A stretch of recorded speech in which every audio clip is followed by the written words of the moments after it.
Bitbit niya ang mga dokumentong kinuha niya pa sa ospital. Walang iba nagawa si Kathleen kung hindi ang maglakas ng loob na mag-doorbell sa labas ng gate. Kahit na nahihiya ay kinapalan niya na ang muka upang makalikom lamang ng pera para sa ospital. Mas lalo lamang siyang nakakaramdam ng kahihiyan, lalo na nang lumabas ang isang maid mula sa loob at nagmamadaling nagtungo sa gate kung nasaan siya. Magandang araw po ate. Gusto ko po sanang tuloy po kayo ma'am. Ay nang katulong na hindi siya pinatapos sa sasabihin niya. Agad na umarko ang kilay ni Kathleen lalo na nang pagbuksan siya ng gate ng katulong nang hindi man lang pinapakinggan ang sinasabi niya. Kilala ba siya ng may-ari at bakit? Hindi man lang siya nito tinanong kung anong ginagawa niya roon. Hindi mo ba muna ako tatanungin kung si ma'am na po mismo ang nagsabi na papasukin kayo kaagad? Saad ng kasambahay dahilan upang makaramdam ng pagtataka si Kathleen. Hinihintay na po nila kayo sa loob. Dagdag pa nito bago nagpatiuna ng lakad patungo sa loob.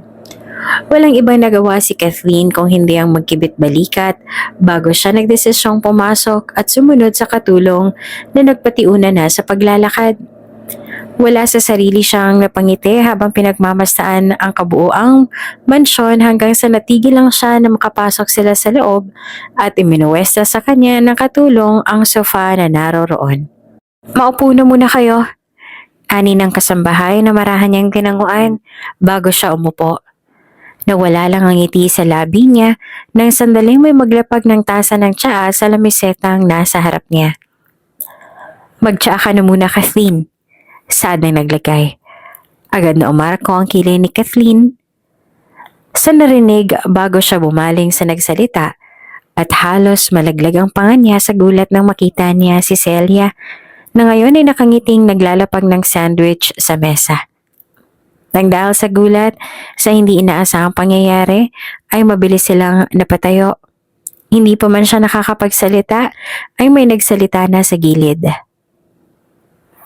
Anong ginagawa mo rito? Kung bago ka pa lang sa channel na ito, Ate Jane TV, huwag kalimutang pindutin ang notification bell and subscribe button. Sana po hindi naman malaking abala sa inyo ang pagpindot ng subscribe button dahil ang kapalit po nito ay ang pagsuporta para makapag-produce ng mga libreng stories sa mga channels ni Ate Jane. Maraming salamat! Ang sabi nila, ang bulong ng pala daw ay simbolo ng pagbabago at pag-ikot ng buhay ng tao na palaging magpapaalala sa atin na walang permanente sa mundo. Lahat ng bagay nagbabago at umiikot. Pwedeng nasa tuktok ka ngayon, pero di kalaunan ay mawawala rin sa iyo ang lahat. O hindi naman kaya ay nasa ilalim ka ngayon at pagdating ng araw, dahil sa sipag at tiyaga, unti-unti ka ring aangat tulad ng kung paano pa man ang nakaukit sa kapalaran mo. Ang swerte ay walang pinipiling panahon, ganoon din sa kamalasan. Wala namang bagay ang permanente sa mundo. Tulad ng mundo at tulad ng gulong, umiikot ang lahat. Wala namang swerte sa lahat at hindi naman sa lahat ng pagkakataon, palagi kang soswertehin. Sa mundong puno ng hirap at pasakit, paano mo nga ba makakamit ang sarili mong swerte upang mabago ang takbo ng buhay mo? Nako, mabuti na lang at nandito ka, Celia. Saad ni Rhea, isa sa mga kapatid ni Celia, bago niya marahang tinabihan ang kapatid. Walang ibang nagawa si Celia kung hindi ang mapangiti na lang habang abala pa rin sa paghuhugas ng mga plato at kutsara. Ang buong akala niya ay tutulungan siya ng kapatid ngunit ganoon na lang ang pagbuntong hininga niya nang malalim ng ilapag ni Rhea sa gilid ng mga nahugasan niya ng mga plato ang mga maruruming plato na pinagkainan nito. Kung hindi dahil sa'yo, hindi magiging magandang reunion na to. Dagdag pa nito bago ngumiti sa kanya, tuluyan na nga siyang iniwan nito sa kusina. Ngayon ang taunang reunion ng pamilya nila Celia. At tulad na ang palaging nangyayari, sa halip na magsaya siya sa salas kasama ng mga kapatid, ay naririto siya ngayon sa kusina upang maghugas ng plato. Sa totoo lang ay ganito na lang palagi ang madalas na nangyayari sa kanilang dalawa ng anak niya. Sa tuwing may kasiyahan, naroroon sa kasiyahan at masayang nagkakantahan sa videoke ang mga kapatid niya, habang silang dalawa ng anak niya na si Orian ang madalas na nakatoka sa mga gawaing bahay at kabilang na nga roon ang paghuhugas ng pinagkainan ng lahat, tulad na lamang ng ginagawa niya ngayon. Ateng, kanina pa nagkakasiyahan doon ah. Ano ginagawa mo rito? Saan ni Lilia, ang bunso nilang kapatid, nang ito naman ang pumasok sa loob ng kusina, dala ang iba pang mga hugasin. Kumain ka na ba? Kararating nga lang namin ni Orian at may pinapagawa na si Mrs. Villanueva. Sagot naman ni Celia sa kanya bago niya kinuha ang mga plato sa kamay ni Lilia na ibinigay naman ito. Ako nang bahala rito, Lilia. Mauna ka na roon sa salas at baka hinahanap ka na rin nila. Ating naman, hindi naman kita pwedeng iwanan dito. Mukha nga hindi ka pa kumakain, no? Sagot ni Lilia sa kanya bago siya nagtungo sa lababo upang samahan sa paghuhugas si Celia na malungkot naman itong ikinangiti. Ako nang bahala rito. Pumunta ka na roon sa salas at kumain na kayo ni Orian. Lilia, ako nang bahala rito. Ating naman. Sagot pa ni Lilia sa kanya at agad na bumaling kay Celia na animong naiinis na sa ginagawa nito. Ako nang bahala rito, Ateng, okay? At saka, hindi naman ako mag-e-enjoy roon nang nandito ka. Hindi ko alam. Hindi ko lang maatim na nagkakasiyahan kami roon tapos ikaw nandito sa kusina at abala sa paghuhugas ng plato. Reunion to eh, 'di ba? Dapat lahat nagsasaya, hindi yung kami lang. Dagdag pa ni Lilia na ikinabuntong hininga ni Celia. Tama naman ang sinabi ni Lilia. Reunion ito at dapat lahat sila ay nagsasaya. Hindi niya lang maintindihan kung bakit lahat sila ay nagsasaya habang siya ay naririto at naghuhugas ng pinagkakainan ng lahat. Sige pala, pero hindi rin ako magtatagal doon. Babalik ako rito para tulungan ka. Kakain lang kami ni Orian. Sagot pa ni Celia bago siya tumalikod at nagtungo na nga sa salas. Nakita niya ang 8 taong gulang niyang anak na si Orian sa salas. Sa tabi nito ay ang mga pamangkin niyang halos kasing edad lang din ni Orian. Tulad ng nakagawian ay naroroon si Orian sa gilid at malungkot na nakatitig sa mga pinsan niyang abala sa paglalaro ng mga manika.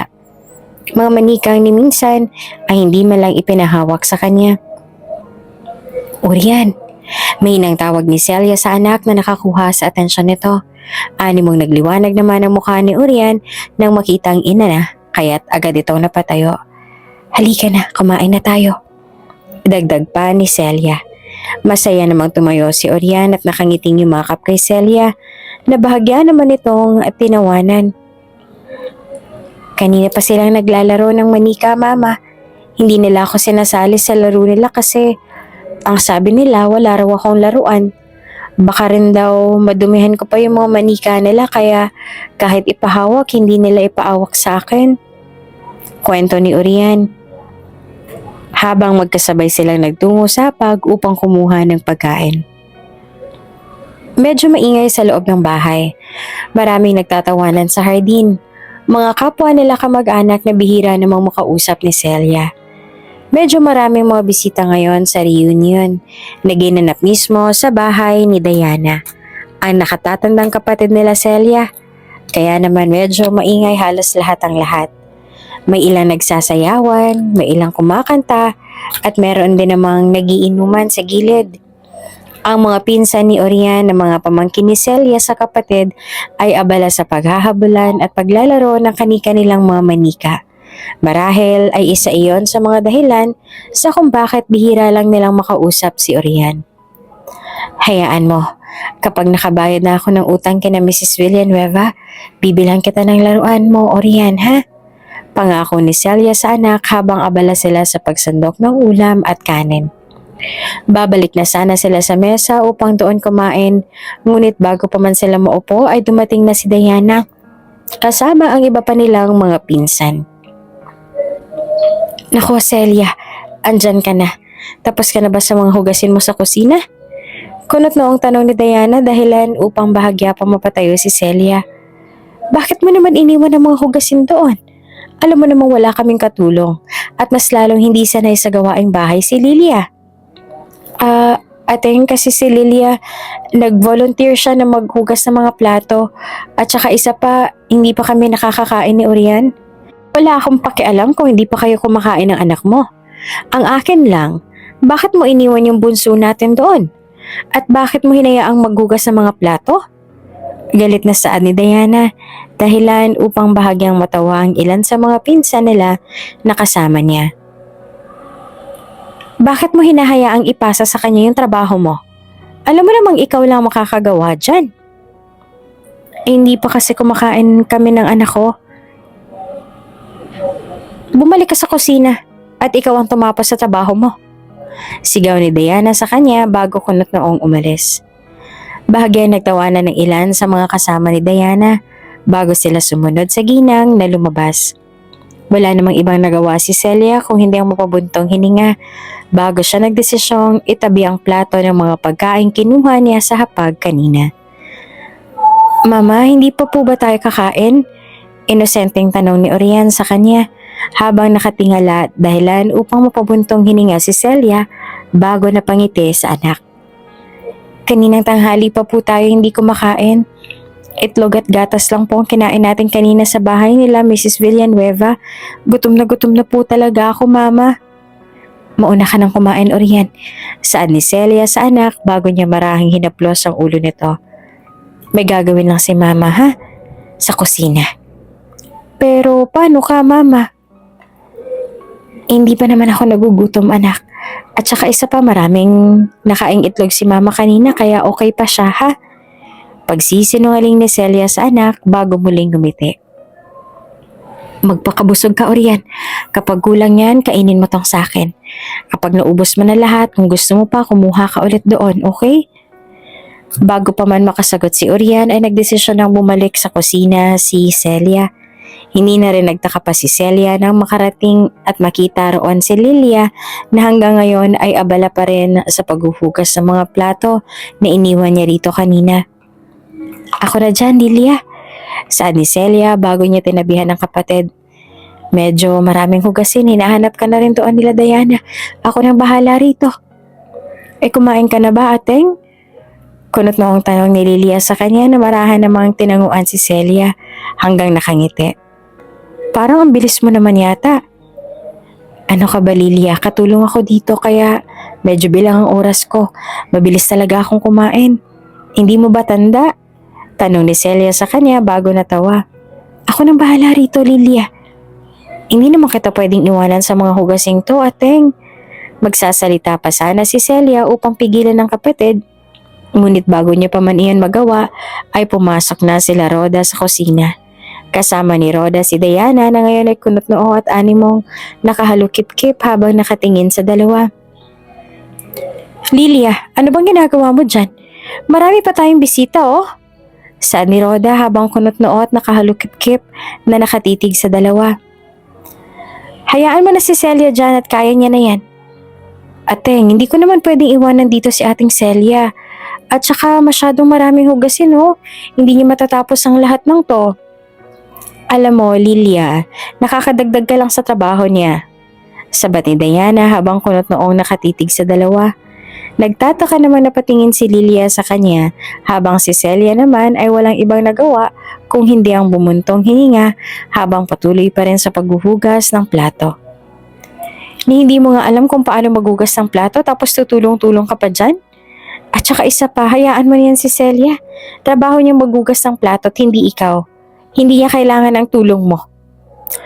Ating naman, saad ni Lilia na animong hindi man lang nagustuhan ang sinabi ng kapatid.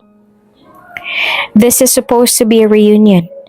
Dapat lahat tayong magkakapatid, lahat tayong magkakamag-anak, dapat tayo ay nagsasaya.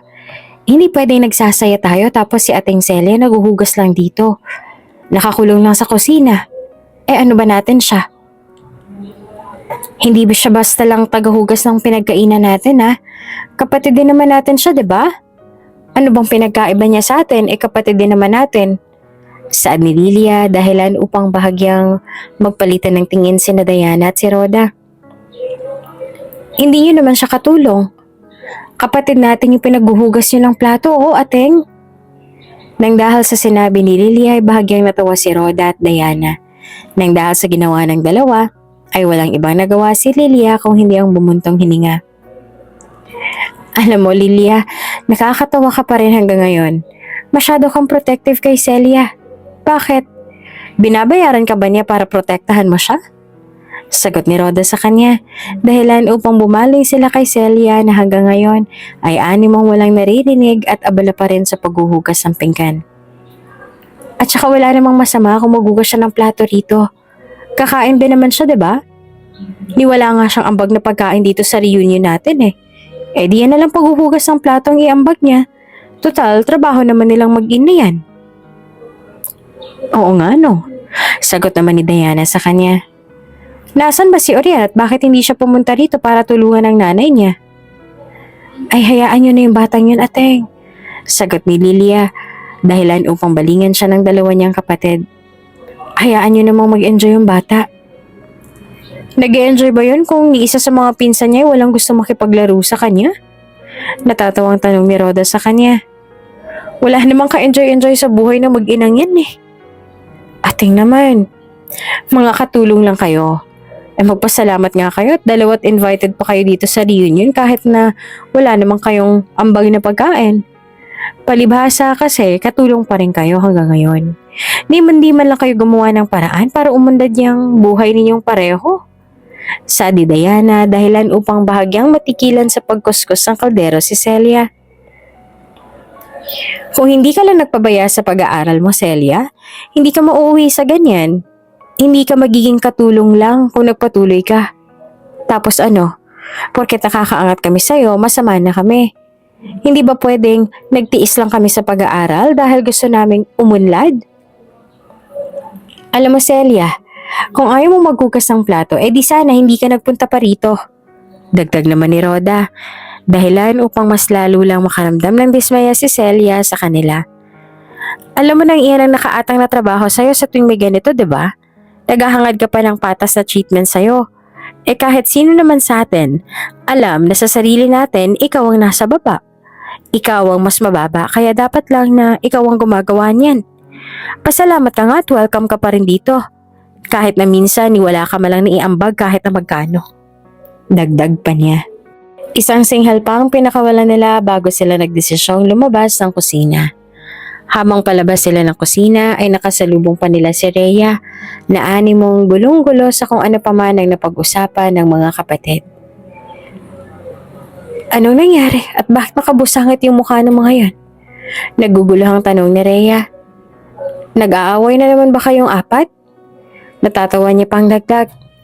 Sa halip na sagutin at pagtuunan ng pansin ni Lilia ay walang ibang nagawa si Lilia kung hindi ang mapabuntong hininga na lang at naaawang napatingin kay Celia. Pagpasensyahan mo na yung dalawa, ateng. Alam mo namang may ugali rin yung dalawang yon. No wonder hindi sila gusto ni Inang. Saad niya na hindi naman kinibo ni Celia. Okay ka lang ba? Okay lang ako, Lilia. At isa pa, sanay naman ako sa kanila tsaka sa mga sinasabi nila sa akin, sa amin ng anak ko. Totoo naman kasi talaga na wala akong narating sa buhay ko. Kaya kung ano man tong ginagawa ko, trabaho ko sa reunion na to, dapat lang sa ginagawa ko. Sagot ni Celia bago malungkot na nangiti sa sarili. Totoo naman kasi ang sinasabi nila. Wala akong narating sa buhay dahil naging pabaya rin ako. Naging pabaya ka lang sa pag-aaral mo, ateng. Pero dahil din sa kanila, 'di ba? Hindi mo ba naaalala lahat ng naging sakripisyo mo para lang mapag-aral silang lahat? Lahat kami. Lahat ng meron kami. Utang na loob namin sa'yo lahat ng yon. Sagot ni Lilia sa kanya at hindi na nagdalawang isip pa na tulungan siya sa paghuhugas ng plato habang binabalikan nilang dalawa ang lahat. Ikaw ang dahilan kung bakit lahat kami nakapagtapos ng pag-aaral. Kung hindi dahil sa pagsasakripisyo mo para lang mapauna kaming mapag-aral, at kung hindi dahil sa pagtatrabaho mo para lang may paibang baon kami, wala kami rito ngayon. Kaya lahat ng meron kami, utang na loob namin sa iyo ang lahat ng yon. Kaya huwag na huwag mong iisipin yan. Dagdag pa niya. Hindi ko lang alam kung bakit ang taas pa ng tingin nila sa sarili nila ngayon. Hindi na ba nila naaalala lahat ng ginawa mo para sa kanila? Kunot na upan niyang dagdag. Walang ibang nagawa si Celia kung hindi ang mapangiti na lamang sa sarili habang inaalala ang lahat na nangyari sa buhay nila. Tama ang sinabi ni Lilia. Siya ang dahilan sa kung bakit nakapagtapos ng pag-aaral lahat ng kapatid niya. Kahit na hindi niya responsibilidad na pag-aralin ng mga kapatid niya, ay ginawa niya pa rin dahil sa pakiusap ng inang nila. Minsan ay naisip na rin ni Celia na maging makasarili at unahin na lang din ang sarili na pag-aralin. Pero tuwing naaalala niya ang pakiusap ng inang niya sa kanya, hindi niya maiwasang makaramdam ng awa. Naaawa siya sa sarili niya. Kahit na hindi niya gustuhin ay wala siyang magawa dahil sa pakiusap nito. Ngayon nawala na ito at napagtapos niya na ng pag-aaral lahat halos ng kapatid niya. Paano naman siya? Agad na natauhan si Celia nang makita niyang mag-isang nakaupo sa sahig si Orian. May hawak itong plastic bag sa kabilang kamay na naglalaman ng mga baonan na sa tansya niya ay mga ulam. Isang buntong hiningang pinakawala ni Celia bago niya nilapitan ang anak. Orian, anong ginagawa mo sa sahig? Tanong ni Celia bago niya tinulungan ang anak na tumayo at humarap sa kanya. Ayos ka lang ba? Mukha kang malungkot anak. Nagugutom na po kasi ako, Mama. Sagot ni Orian sa kanya dahilan upang bahagyang manlaki ang mga mata ni Celia. Iniwan niya ito nang may nakahandang pagkain sa mesa. Anong sinasabi nito ngayon na nagugutom siya? Kanina po kasi hindi ako nakakain. Susubo pa lang kasi ako, inawat na ako ni Tita Roda. Ang sabi niya, madadagdagan lang daw ang hugasin mo, Mama. Kapag kumain po ako kaya ipinagbalot niya na lang lahat ng kinuha natin kanina. Wala po akong choice kung hindi hintayin ka na lang po sa sofa para sabay na sana tayong kumain sa bahay kasama si Papa. Ang kaso po, bago pa po ako umupo, sinabihan ako ni Caitlin na madudumihan ko lang yung sofa kung uupo ako doon.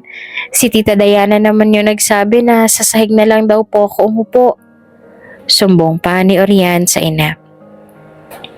Walang ibang nagawa si Celia kung hindi ang makaramdam ng sakit sa puso sa mga sinabi ng mga kamag-anak nila. Isang buntong hiningang pinakawalan niya bago siya nagdesisyong hawakan sa braso si Orian upang bigyan din ito ng isang mahigpit na yakap. Hayaan mo anak, kapag nagkaroon ng magandang trabaho si Mama, hindi na natin mararanasan lahat ng to. Ipapangako ko sa iyo Orian, hindi sa lahat ng pagkakataon nandito tayo. Magbabago rin ang lahat. Pangako ko yan anak. Saad ni Celia habang yakap ang anak. Nagtatrabaho si Celia bilang isang kasambahay sa bahay ng mga Villanueva. Naging mabait naman sa kanila ang pamilya at halos lahat ng kailangan nila ay handa namang ibigay ng mag-asawa sa kanila. Dahil nga sa matagal na sila sa pagsiservisyo sa mag-asawa, ito na rin ang nagdesisyon na pag-aralin si Orian sa elementarya. Para kay Celia, malaking tulong na ito kaya naman lubos-lubos pa rin ang pasasalamat niya sa dalawa. Oh, kapag natapos ka sa pagwawalis dyan, Orian, isunod mo na yung kwarto sa taas para maaga ka rin makapagpahinga. Bilin ni Mrs. Villanueva na nakangiting tinanguan ni Orian. Dalhin mo na rin sa baba itong mga gamit ko at kanina pa yatang naroroon ng uncle mo. Dagdag pa nitong utos na bukal sa loob niya namang sinunod. Mabait na bata si Orian at higit sa lahat ay madiskarte sa lahat ng bagay. Kahit na marami siyang ginagawa sa school ay hindi niya pa rin nakakalimutang tulungan si Celia sa mga gawaing bahay pag uwi niya naman kaya naman kahit na papaano ay hindi rin masyadong napapagod ang ina niya sa sobrang pagtatrabaho sa maghapon. Pagod na pagod ka, Orian. Saad ni Celia nang makita niyang natapos na si Orian sa pagmamop ng sahig. Wala namang ibang nagawa si Celia kung hindi ang malungkot na napangiti nang makita niya kung paanong pinunasan ni Orian ang noon niyang basang-basa na ngayon ng pawis.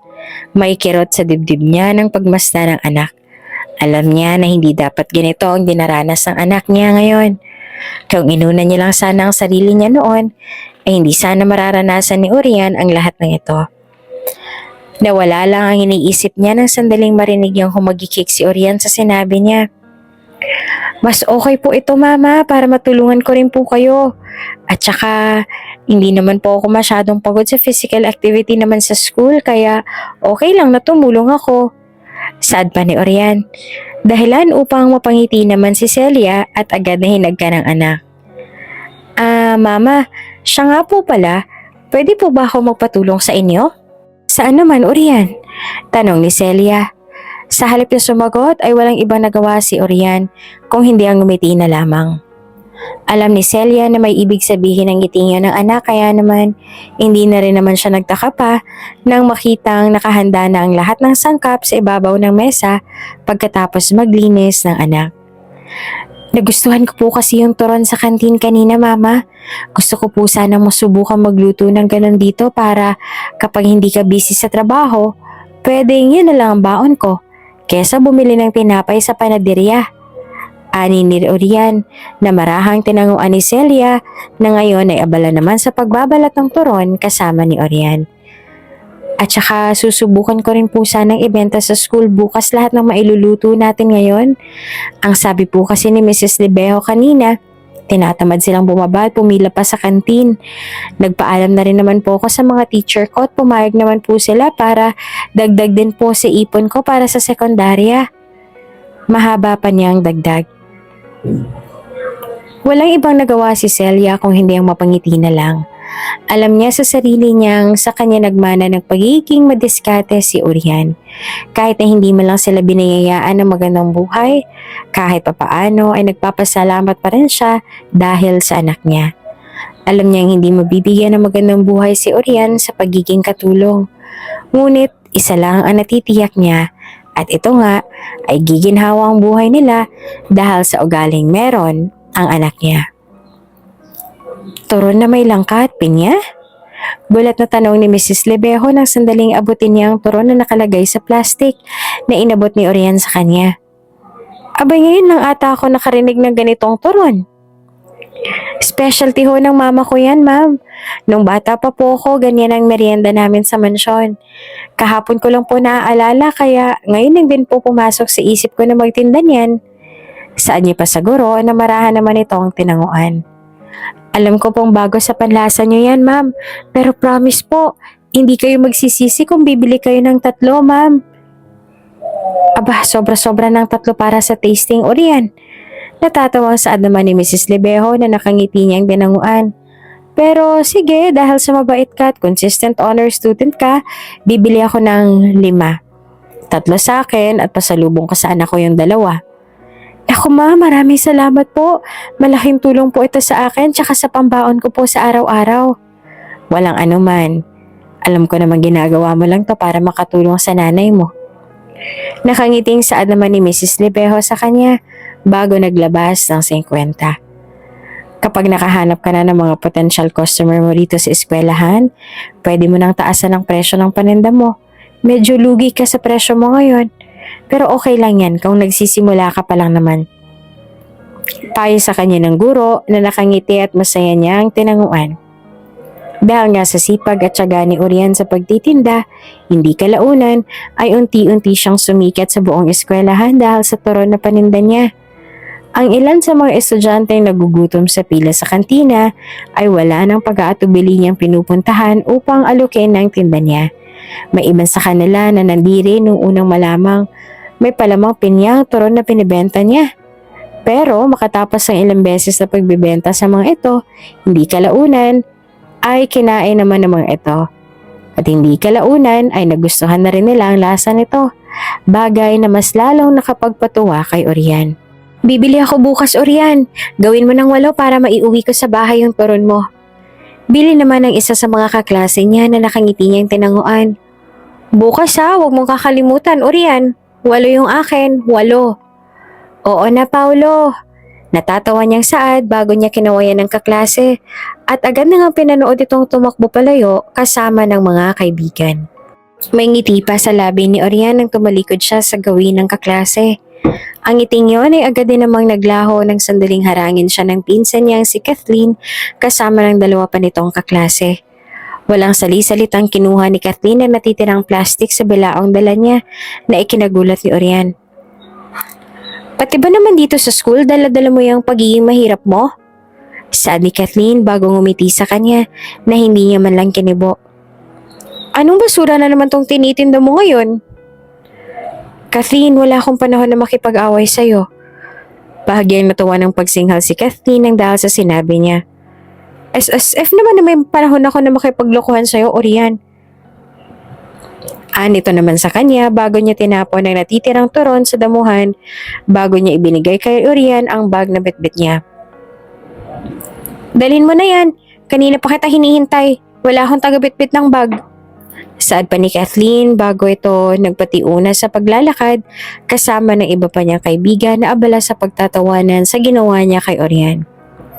Walang ibang nagawa si Orian kung hindi ang kunot noon na lang na sumunod sa pinsan. Sa school ay palagi siyang ikinakahiya ni Kathleen.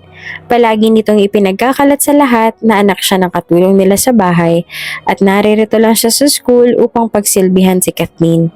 Ni minsan ay hindi malang inamin ito sa mga kaibigan at kaklase nito na tunay niyang pinsan si Orian. At hindi siya katulong ng mga tita niya.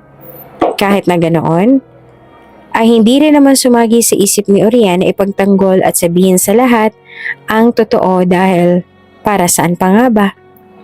Para sa kanya, nagsasayang na lang siya ng oras kung gagawin niya iyon. Kaya naman sa halip na itama lahat ng kasinungalingan ni Kathleen, ay nananatili na lang siyang tahimik. Salamat sa pagbubuhat, Orian. Bukas ulit. Ngiti ni Kathleen sa kanya bago siya nito padabog na pinagsarahan ng gate na ikinabuntong hininga na lamang ni Orian. Dahil sa sipag at tiyaga, hindi kalaunan, ay nakaipon na rin naman kahit papaano si Orian para sa nalalapit na pasukan. Hindi rin maipagkakaila ng mag-asawang Villanueva na namamangha sila sa diskarte ni Orian, lalo na nang ibinida ni Celia sa mag-asawa ang maliit na negosyo ang ginagawa ni Orian sa school. Talaga? Natutuwa sa ating Mr. Villanueva na nahihiyang ikinangiti naman ni Orian. Abay, bilib din ako rito sa anak mo, Celia. Kapag ipinagpatuloy mo yan, yayaman ka, iha. Naku, hindi naman po siguro, sir. Anong hindi? Natatawang sagot naman ni Mrs. Villanueva sa kanya na mas lalo niyang ikinangiti habang nahihiya. Huwag ka nga masyadong nega, iha. At saka, totoo naman na yayaman ka. Kahit na hindi ka pa magbenta ng turon, yayaman ka pa rin. Alam mo ba kung bakit? Kasi madiskarte kang bata ka. Walang imposible sa buhay kung madiskarte ka. Alam mo ba nang ilan sa mga mayayamang kakilala ko, sa ganyan din nagsimula? Kami ng uncle mo, sa ganyan din kami nagsimula. Kung madiskarte ka sa buhay at kung mabait kang tao, walang imposible. Kung gusto mong yumaman, gagawa ka talaga ng maraming paraan. At kung mahina ka at wala kang bilib sa sarili mo, ay wala ka talagang mararating sa buhay. Dagdag pa nitong pangaral sa kanya na inis sa puso ni Orian.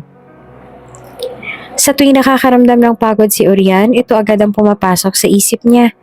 Hindi niya rin maipagkakaila na may tama naman talaga lahat ng pangaral sa kanya ng mag-asawa. Wala namang imposible talaga sa buhay kung madiskarte ka.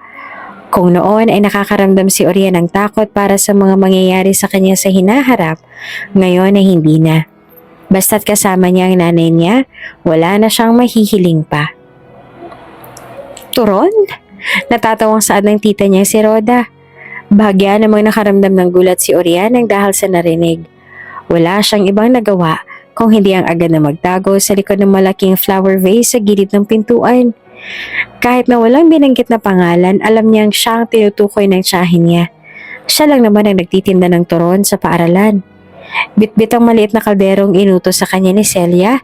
Wala siyang ibang nagawa kung hindi ang makinig sa pinag-uusapan ng mga tiyahin niya na ngayon ay nasa salas at abala sa pinagkakwentuhan. Talaga? Nako, nagsasayang lang talagang batang yan sa oras ng walang kwentang bagay. Saad pa ni Rhoda bago siya nagdesisyong sumandal sa pagkakaupo. At turon pa talaga, ha? Anong tingin niya sa eskwelahan? Palengke. Ang sabi pa nga ng kaklase ni Ben, marami raw ang may gustong bumili ng turon niya. Niwala na nga halos bumibili sa kantina dahil sa batang yan. Banat naman ni Diana bago siya humalukip-kip sa pagkakatayo. Perwisyo na nga sa pamilya natin. Pati ba naman sa ibang tao, peperwisyohin din nila? Baka naman gusto lang talagang makatulong kay ating Celia. Saad naman ni Lilia bago siya ngumiti ng malungkot nang sandaling balingan siya ng mga kapatid. Kilala niyo naman si Orian. Nagmana sa nanay niya. Madiskarte. Madiskarte? Natatawang singhali Diana. Lilia, tanga ka ba? Hindi pagiging madiskarte ang tawag sa ginagawa ng pamangkin mo. Alam mo ba kung ano? Pagsasayang, Lilia. Pagsasayang. Sinasayang niya lang ang oras niya sa pagtitinda ng mga basura sa eskwelahan. Baka naman nakakalimutan niyang pinag-aaral siya ng nanay niyang hindi edukada para hindi mapare sa kanya. Ating naman, medyo below the belt na yung patutsada mo kay ating Celia. Saad naman ni Lilia na mong hindi nagugustuhan ng sinabi ng kapatid. Baka nakakalimutan niyo na utang natin lahat kay ating Celia kung ano man ang meron tayo ngayon. Kung hindi dahil sa kanya, baka nga hindi tayo nakapagtapos ng pag-aaral. Baka nga kung hindi dahil sa kanya, mas malala pa tayo sa buhay na meron silang dalawa ni Orian. Ha, nababaliw ka ba, Lilia? Natatawang sagot naman ni Roda sa kanya. Ni minsan hindi ko naging utang na loob kay Celia kung anong meron ako, no? Nakapagtapos ako sa kolehiyo at nagkaroon ng magandang buhay dahil sa pagtitiis ko sa pag-aaral. Ni minsan, hindi ko naging utang dyan sa kapatid mo kung anong meron ako, no? Ni minsan nga hindi man lang ako tinulungan yan sa mga paperworks ko. Tapos sasabihin mo utang na loob ko sa kanya ang lahat ng meron ako? Ano yun? Pagod at pagtitiis ko tapos siya ang kailangang pasalamatan? Ano ka? Ating naman. Oo nga naman, Lilia. At saka Lilia, napapansin na kita, ha? Saad naman ni Diana na palihim na inismeran si Lilia. Masyado kayatang kamping-kape dyan kay Celia. Bakit? Pinakain ka ba ng prutas ng may gayuman yan kaya nalasan yung utak mo? At bakit parang panay ka sa kapagkampi sa ating mo? Wala ka namang mapapala sa pagdikit mo dyan. Mamalasin ka lang sa buhay mo kapag lumapit ka dyan. Bahagyang natawa ng pasinghal si Lilia nang dahil sa narinig tungkol sa kapatid. Ateng, hindi porket nagsasalita ako, ibig sabihin kumakampi na ako sa kanya. Hindi ba't pwedeng natauhan lang ako sa naging sakripisyo niya sa atin? Ni minsan wala siyang naging sakripisyo sa atin. Kaya kung ano man yung nasa isip mo o kung nilalasan na ni Celia yung isip mo, huwag mo na kaming idamay dahil ni minsan hindi kami tatablan yan. Sagot ni Roda sa kanya. Alam ni Lilia na wala na siyang maisasagot sa kapatid at natitiyak niyang hindi niya na mapapalambot pa ang mga puso nito sa mga sinasabi niya. Kaya naman isang buntong hininga na lamang ang pinakawalan niya bago umismid sa hangin. Sa kabilang banda, wala namang ibang nagawa si Orian kung hindi ang manahimik nang dahil sa mga narinig. Nagulat ba siya? Hindi. Isa lang ang nararamdaman niya ng mga oras na yon at iyon na nga ang lungkot. Hindi para sa turon niya na minaliit kung hindi tungkol sa mga sinabi ng mga tiyahin niya tungkol sa kanilang dalawa ng nanay niya. Hindi niya maintindihan kung bakit pero tila ba nakakaramdam siya ng awa para sa ina. Laging kinakwento ni Celia sa kanya ang lahat tungkol sa mga naging sakripisyo niya para sa mga kapatid at pinaniniwalaan ni Orian lahat ng yon. Hindi niya lang maintindihan ngayon kung bakit hindi man lang nila magawang pasalamatan ng ina. Kahit napasalamat lang, kahit wag na nilang ibalik lahat ng sakripisyo ng ina. Magpasalamat lang sila sa nanay niya ay ayos na at malaking bagay na yan sa kanya. Bakit nga ba hindi ito magawa ng mga tiyahin niya? Nakikinig ka sa mga pinag-uusapan ng matanda, no? Panggugulat pa ni Rhea sa kanya na nasa likuran niya na pala. Agad namang napatalon si Orian sa gulat at hindi niya sinasadyang nabitawan ng kaldero ng dahil sa nangyari. Mabilis itong nalaglag sa sahig na naglikha ng ingay upang makuha ang atensyon ng mga tiyahin niya sa salas. Wala tuloy ibang nagawa si Orian kung hindi ang magmadali itong damputin. Ano yon? Galit na sa ni Diana. Ano? Taas kilay na tanong ni Rhea sa kanya habang nakangisi at animoy nahuhuli base sa postura nito. Tama ako, no? Nakikinig ka sa mga pinag-uusapan ng mga kapatid ko. Orian, ang bata-bata mo pa, chismosa ka na. Sa halip na makinig sa sinabi ni Rhea ay walang ibang nagawa si Orian kung hindi ang tumakbo palayo kay Rhea na ikinatawa naman ito. Patuloy naman sa pagkabog ng dibdib niya dahil sa takot sa nangyari. Hindi na rin naman nagtaka pa si Orian nang sandaling salubungin siya ni Celia sa bungod ng kusina nang makitang namumutla si Orian. Bakit ganyan ang ayos mo, Orian? Tanong ni Celia habang patuloy sa paghagod sa ulo ng anak. May nangyari ba, anak? Umuwi na po tayo, ma. Ayoko na po dito. Pakiusap ni Orian sa ina na ikinabuntong hininga lang nito. Mama, gusto ko na pong magpahinga. Umuwi na po tayo, mama. Walang ibang nagawa si Celia kung hindi ang malungkot na nakangiting umiling sa anak na pasikreto namang ikinabagsak ng balikat ni Orian nang dahil sa dismaya. Alam niya na ang ibig sabihin ng iling na iyon ng anak. Marami pa akong hugasin na kailangan tapusin at saka isa pa inutusan pa ako ni Ating Diana na mamalengke para sa nalalapit na fiesta. Marami raw magiging bisita kaya kailangan kong tumulong. Tapos ano, mama? Biglang saad ni Orian, dahilan upang bahagya pang makaramdam ng gulat si Celia. Ito pa lang ang kauna-unahang pagkakataon na nagsalita si Orian tungkol dito. Tapos magiging katulong ka na naman nila? Hindi ka naman makakagalaw? Ay, hindi ko lang maintindihan, mama. Kapatid ka rin naman nila. Bakit ginagawa ka nilang katulong hindi naman nila tayo binabayaran? Anak, pagkatapos ng fiesta, anong mangyayari ulit sa atin, mama? Sa'yo, nagpapakapagod ka sa wala. Ma, niloloko ka lang nila. Niloloko na lang nila tayo kasi alam nilang may pera sila. Habang tayo, ganito pa rin. Wala. Sad pa ni Orian na animoy punong-puno ng hinanakit sa ginagawa ng mga tiyahin niya sa kanilang mag-ina. Hanggang kailan tayo mananatili sa ganito, mama? Hanggang kailan tayo papayag na maging katulong nila? Tapos ka na ba, Celia? Agad na natigilan si Orian sa pagsasalita at marahan na lang na itinikom ang bibig nang marinig ang nagsalita. Wala siyang ibang nagawa kung hindi ang manatili sa pagkakatalikod sa mga tiyahin niyang natitiyak niyang kakarating lang ng kusina.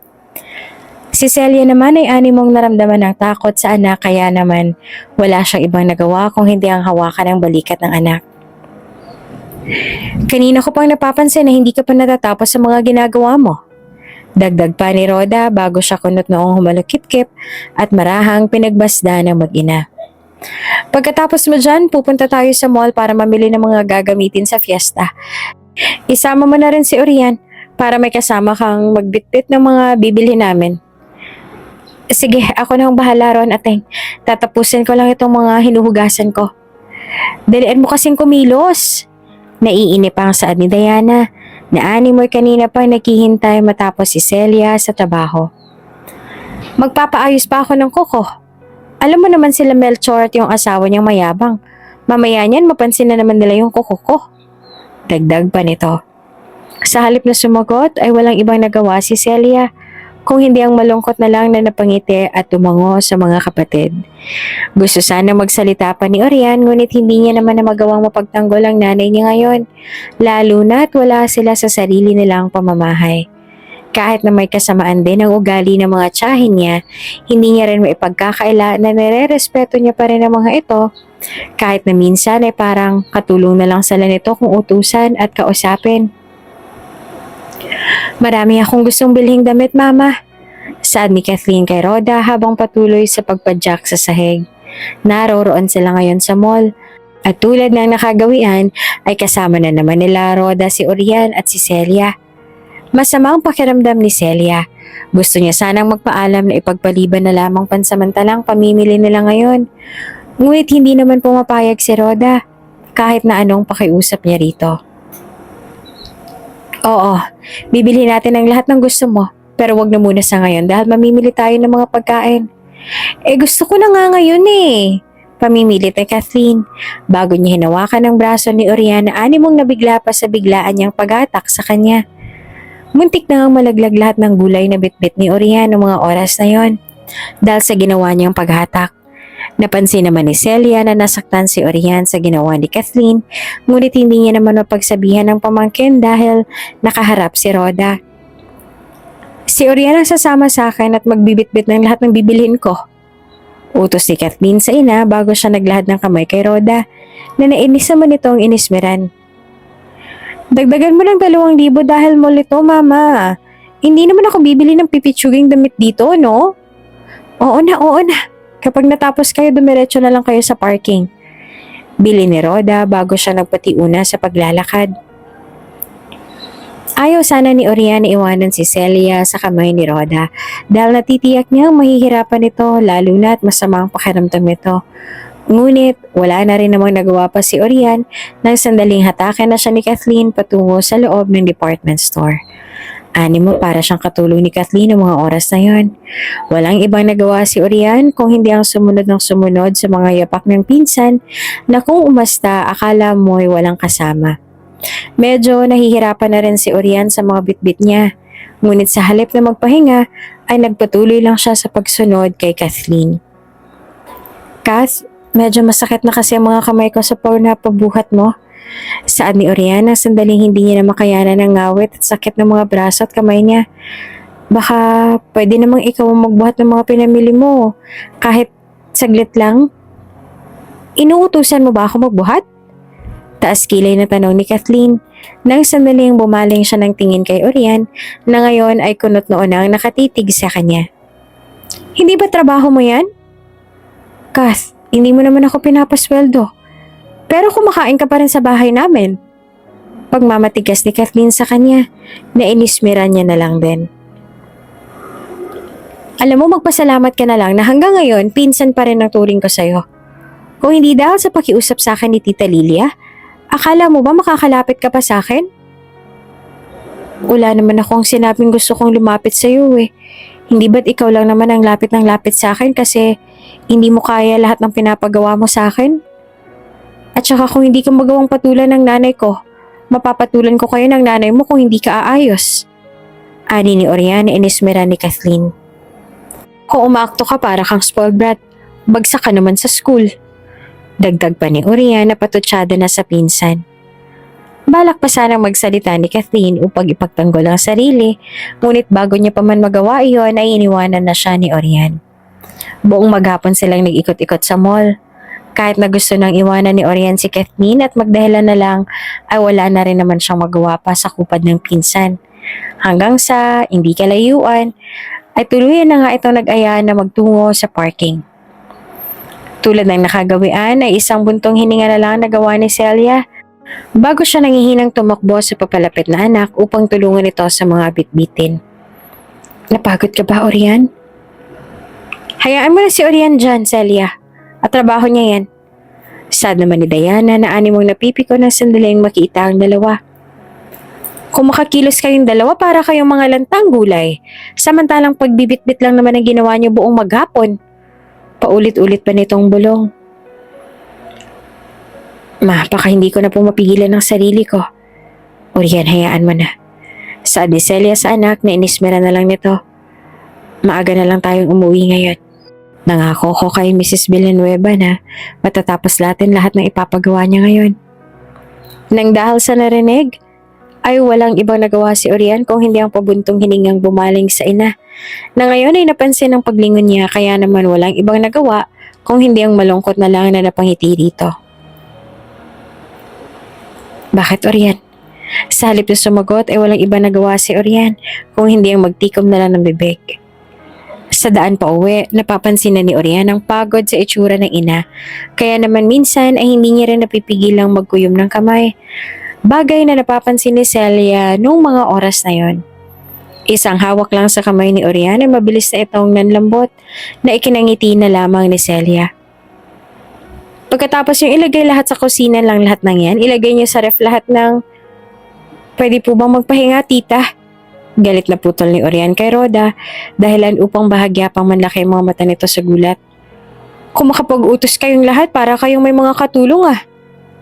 Orian, aba kung makapagreklamo ka dyan para kang hindi pinapakain dito ah. Sabat naman ni Rhoda dahilan upang mapangisi si Kathleen sa kabilang gilid. At kung makapagsalita ka rito para bang kaya mo ng sarili mo? Kaya mo na bang mamuhay na mag-isa? Buong buhay namin ni Mama. Kinaya namin dalawa ng kami lang. Sagot ni Orian sa kanya. Kaya wag na wag niyo kaming mamaliitin. Aba, lumalakas ang loob mong bata ka. Baka nakakalimutan mong 8 taong gulang ka pa lang.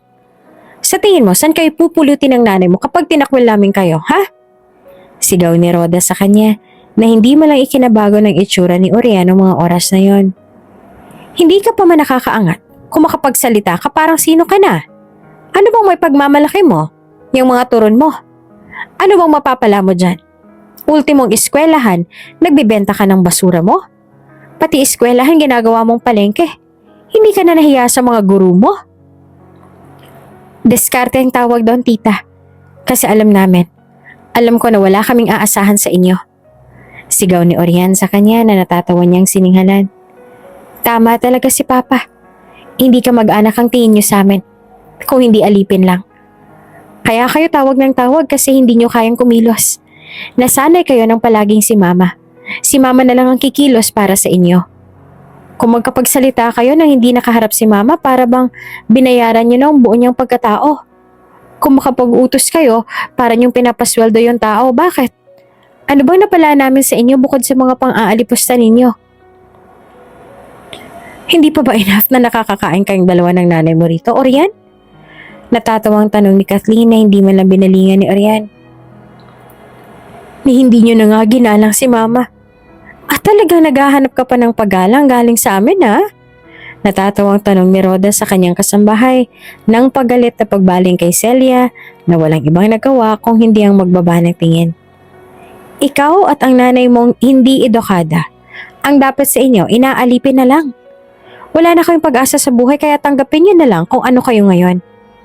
Ang mga katulad yung kapuspalad at hindi nag-aral, ang dapat sa inyo ginagawang katulong panghabang buhay. Alam mo ba kung bakit? Dahil wala na kayong pag-asang umasenso. Ateng, sumusobra ka naman na yata sa mga sinasabi mo. Sabat ni Celia nang sandaling makaramdam ng sakit sa lahat ng sinabi ng kapatid. Makapagsalita ka na hindi kami, ako, edukada. Parang wala lang sa'yo. Nakalimutan mo ba na ako at ang ina nga nagpaaral at gumapang ng para sa tuition mo sa kolehiyo noon? Kung hindi dahil sa ina, kung hindi dahil sa akin at sa pagtatrabaho ko noon, tingin mo ba makakapagtapos ka ngayon? Tingin mo ba makakapagtapos kayo ngayon? Aba, ang kapal talaga ng mukha mo, Celia. Mas makapal ang mukha niyong tatlo nila, Rhea. Sigaw ni Celia sa kanya, kasabay ng pangilid ng luha na ikinakunot na lang na noon nila Diana. Ang gusto ko lang namang marinig sa inyo ay yung pasasalamat at respeto niyo sa akin. Kasi kahit nasabihin niyong may sama kayo ng loob sa akin, sana man lang naisip niyo pa rin na irespeto ako. Kahit respeto na lang bilang kapatid niyo. Paano ka namin rerespetuhin? Kung hindi ka man lang nakapag-aral kahit elementarya lang. Marami ka nga hindi alam. Tapos naghahangad ka pa ng respeto? Saad ni Rhoda bago siya unti-unting lumapit kay Celia kasabay ng pagdudot sa noo nito. Ang mga katulad mong walang pinag-aralan at hindi edukada, hindi dapat nire-respeto. Naiintindihan mo ba? Hindi ka dapat nire-respeto sa mga natapos mo, Celia. Mababa ka. Kayong dalawa ng anak mong yagit. Nasa mababa kayong dalawa. Mabuti nga't nakakaapa ka pa sa bahay namin. Kasi kung masama lang kami, ultimong pag-apak mo sa sahig ng bahay namin, aba, ipagbabawal ko. Dagdag pa niya, bagong umisi kay Celia na hindi man lang nagbagong itsura ng mga oras na yon. Dapat ka't magpasalamat ka dahil binibigyan ka namin ng trabaho rito. Para naman kahit papaano masasabi mo sa sarili mo na may trabaho ka pa rin, kahit na hindi ka nakapagtapos ng pag-aaral mo. Pareho kayo ng anak mo, Celia. Saad ni Diana bago bahagyang natawa ng maalala lahat ng sinabi nila kanina. Magpasalamat ka sa mga amo mo at makakapag-aral pa yung anak mo ng elementarya. E kung sakali nga na masira ka roon sa amo mo, e baka nga hindi na rin makapag-aralin niyang si Orian. Hindi ka ba natatakot doon? Kapag nasira ka namin sa kanila, tapos kayong mag-ina. Hindi niyo magagawa yan, Diana. Dahil may tiwala sa amin ang amo namin. Buong tapang na saad ni Celia na tinawanan lang ng kapatid. Eh mabuti pa nga sila eh. Kahit na hindi namin sila kadugo, nagagawa pa rin nila kaming tulungan at alagaan. Hindi katulad ninyo, na hindi na nga nakakatulong, pinapahirapan niyo pa kami. Dagdag pa ni Celia, bago bumaling kay Orian na masamang nakatitig sa mga tiyahin niya. Halika na, Orian. Wala tayong mapapala sa mga tiyahin mo. Gusto pa sana makipagsagutan ni Orian ng mga oras na yon sa mga tiyahin niya. Ngunit wala na siyang ibang nagawa pang nahawakan siya sa kamay ni Celia at inaya na nga siyang lumabas ng bahay na iyon. Sa kabilang bahagi ay wala namang iba nagawa sila Rhoda at si Diana kung hindi ang matawa na lang dahil sa sagutang iyon. Ateng, ano ba itong nabanggit sa akin ni Diana na pinaalis niya raw si ating Celia? Bungad agad ni Lilia nang sandaling maparaan siya sa bahay ni Rhoda. Anong ibig mo sabihin nun? At ano yung sinasabi niyo itatakbil niyo siya? Nababaliw na ba kayong dalawa? Kung hindi ka patitigil, ikaw ang mababaliw sa kakakampi mo dyan sa babaeng yan, Lilia. Saad ni Rhoda sa kanya dahilan upang walang ibang magawa si Lilia kung hindi ang dismayado na lang na mapailing sa nangyari. Hindi mo ba napapansin, Lilia? Nilalason niya ang utak mo. Lahat ng sabihin niya sa'yo, tama para sa'yo. Palibhasa kasi mabilis kang mapaniwala kahit na wala namang basihan lahat ng pinararatang niya sa amin. Totoo naman ang sinasabi ng bata, Ateng ah. Isa pa yung Orian na yan. Galit na saad ni Rhoda nang muling maalala na si Orian ang nagsimula ng lahat. Sa susunod na makita ako yung batang yan, mata niya lang ang walang latay. Pati ba naman bata, Ateng, hindi mo palalampasin? Natatawang singal ni Lilia na hindi naman kinibo ni Rhoda. Kung tutuusin, tama naman ang sinabi nila. At saka ipinagtatanggol lang naman ni Orian ang nanay niya. Kahit sino naman na anak na masasaktan kapag narinig lahat ng pinagsasabi niyo sa nanay niya. Saad pa ni Lilia. Sa halip na sumagot, ay walang ibang nagawa si Rhoda kung hindi ang umismin na lang sa kapatid. Alam niya na magiging walang saysay lang kung magsasalita pa siya kay Lilia. Kahit na ipaliwanag niya ang sarili niya, ay wala itong ibang papanigan kung hindi si Celia. Si Celia lang ng si Celia. Hindi niya rin alam kung bakit ganito na lang kung mag-isip ang kapatid niya.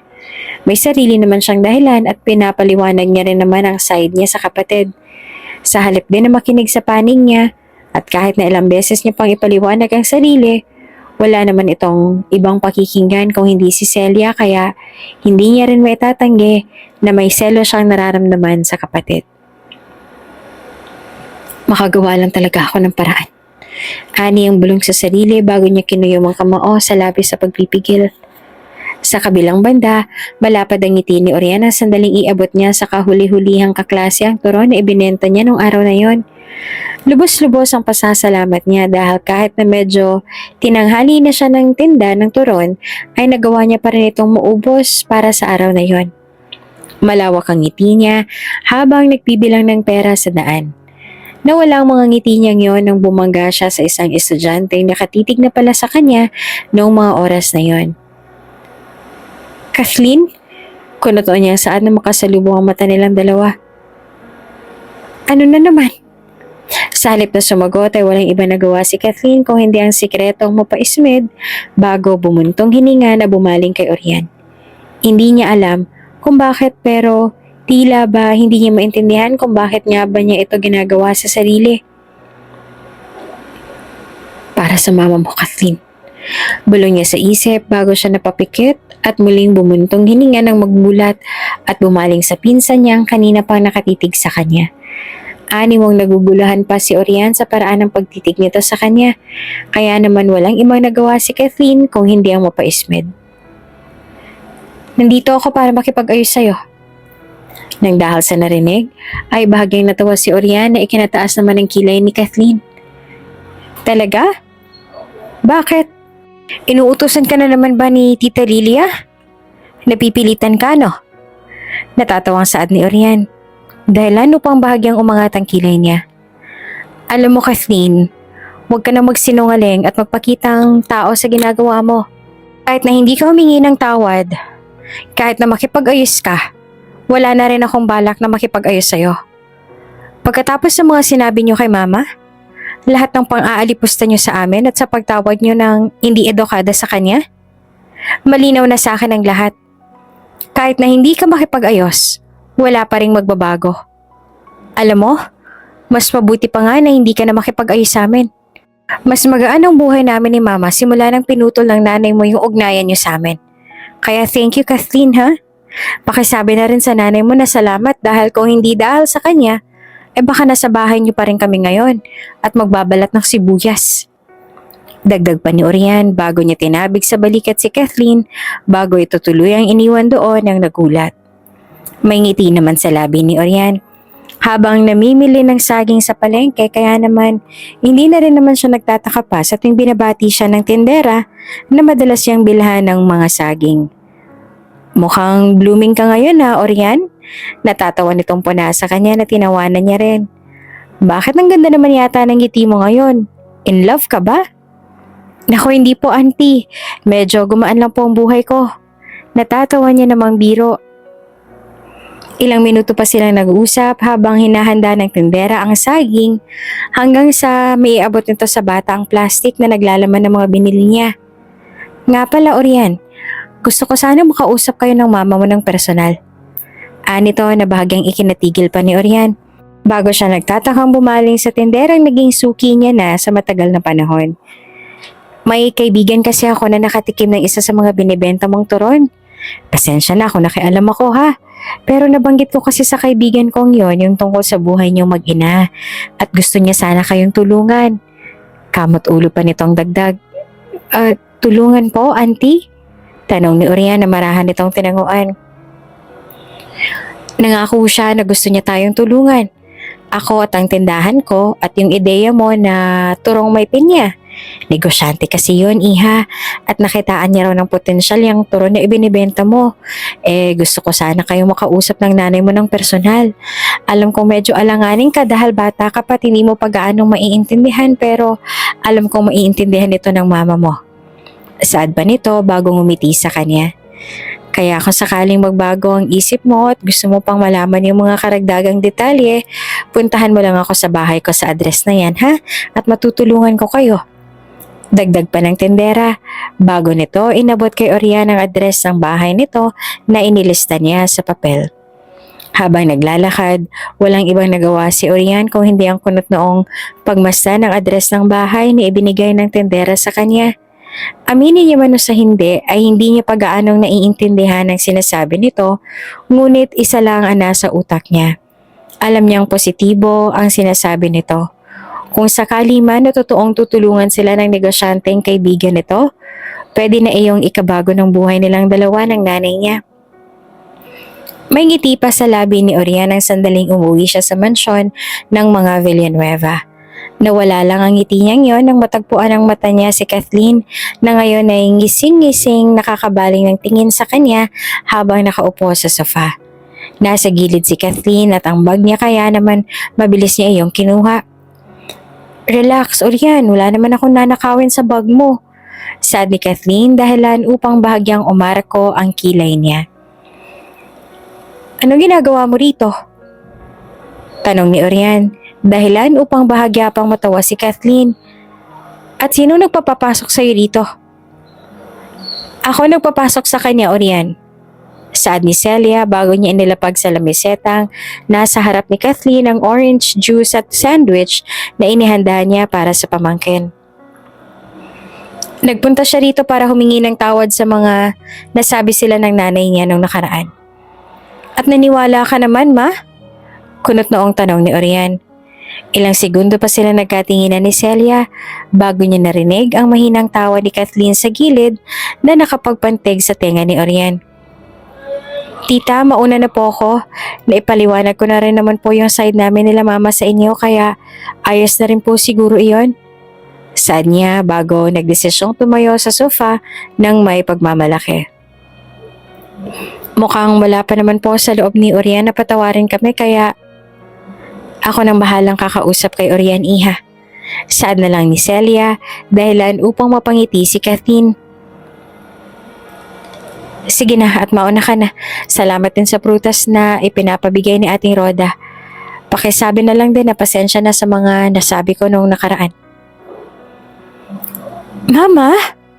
Ay wala po yun, tita.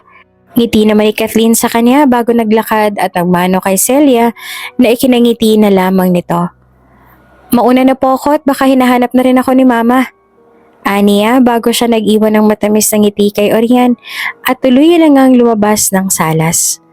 Nang sandaling mawala si Kathleen ay saka lang hindi makapaniwalang bumaling ng tingin si Orian kay Celia na malungkot lang nitong ikinangiti. Mama, anong ibig sabihin nun? Orian, anak. Pinapasok mo siya dito sa bahay nila Mrs. Villanueva? Paano kung may ginawa siya sa'yo nang wala ako? Ikaw lang mag-isa rito sa bahay, ma. Anak, wala namang magagawa sa akin si Kathleen. At isa pa, bata lang din siya katulad mo, okay? Natatawang saad ni Celia na inismera na lang ni Orian. Halika, at may iniwang donut dito si Mrs. Villanueva. Ibigay ko raw sa'yo yun bilang reward sa paglilinis mo ng mga alahas niya kanina. Saad pa nito na ikinabuntong hininga na lang ni Orian. Lumipas ang ilang araw at linggo ay nagpatuloy ang mag-ina sa buhay nila. Si Orian na madalas kumakaubos ang panindang turon na may pinya sa eskwelahan at si Celia naman na nagsisilbing katulong at assistant na rin ng mag-asawang Villanueva. Naging maayos naman ang takbo ng lahat nung umpisa. Nagsimula lang magbago ang lahat nung... Nasaan ka? Tanong ni Celia sa kabilang linya kay Orian nang tumawag ito sa telepono niya. Dalian mo at umuwi ka rito ngayon, anak. Ma, nasa school pa kasi ako at may event kami ngayon. Sagot ni Orian sa kanya na abala pa rin sa pagtitinda ng turon kahit na may kausap sa telepono. 20 lang po. Meron pa po ba kayong sais? Ani ang si estudyanteng bumibili ng kanyang turon bago sumagot sa kabilang linya. Tatapusin ko lang po ito bago umuwi. Umuwi ka na ngayon din, Orian. Ani to sa nanginginig na boses bago siya nito tuluyang pinatayan ng tawag. Kunot noong nilingon ni Orian ang cellphone niya bago siya nagmamadaling nagligpit ng bayong at bilao. Hindi niya alam kung bakit pero tila ba may kung ano sa boses ng nanay niya nung mga oras na yon kaya hindi na rin naman na siya nag-atubili pa sa pag-uwi. Pag-apak niya pa lang sa salas ay ang paladaga ni Mrs. Villanueva dumampi sa pisngi niya nang sandaling sampalin siya nito. Nang dahil sa gulat ay bahagyang napaupo si Orian. Habang si Celia naman ay napasigaw ata agad na tumulog sa anak niya. Sa gilid ni Mrs. Villanueva ay ang asawa niya ngayon na kunot noong napailing na lang sa ginawa ng asawa. Nang dahil sa gulat ay hindi pa agad nakarecover si Orian sa ginawa ni Mrs. Villanueva. Inabot pa siya ng ilang minuto sa sahig bago niya hinawakan ng pisngi niya at naluluhang bumaling sa ginang na ngayon ay galit na nakatitig sa kanya. Pinakain kita. Pinatira kita. Pinag-aral kita. Binihisan ko kayo ng nanay mo pagkatapos ganito lang ang gagawin mong bata ka. Galit na saad ni Mrs. Villanueva. Dahilan upang nagugulat na tumayo si Orian habang inaalalayan ng nanay niya ngayon ay walang ibang nagawa kung hindi ang umiyak ng umiyak. Pagkatapos ng lahat ng ginawa ko sa inyong mag-ina, nanakawan mo lang pala ako. Sigaw pa nito sa kanya. Auntie, ano pong nangyayari? Nanginginig yung saad sa takot at ani mo'y walang alam sa sinasabi ng ginang. Ano pong ginawa ko? Ano pong ninakaw ko sa inyo? Huwag mo akong gawing tanga, Orian. Sagaw nito na umalingaw sa buong salas kung nasaan sila.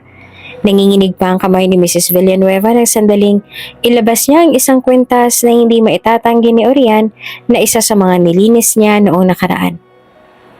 Alam mo ba na ilang araw ko nang hinahanap ang kwentas na to? At alam mo ba kung saan ko nakita, ha? Auntie, hindi ko po alam kung anong sinasabi ninyo. Nakita namin to sa mismong kwarto mo. Sa mismong bag mong magnanakaw ka.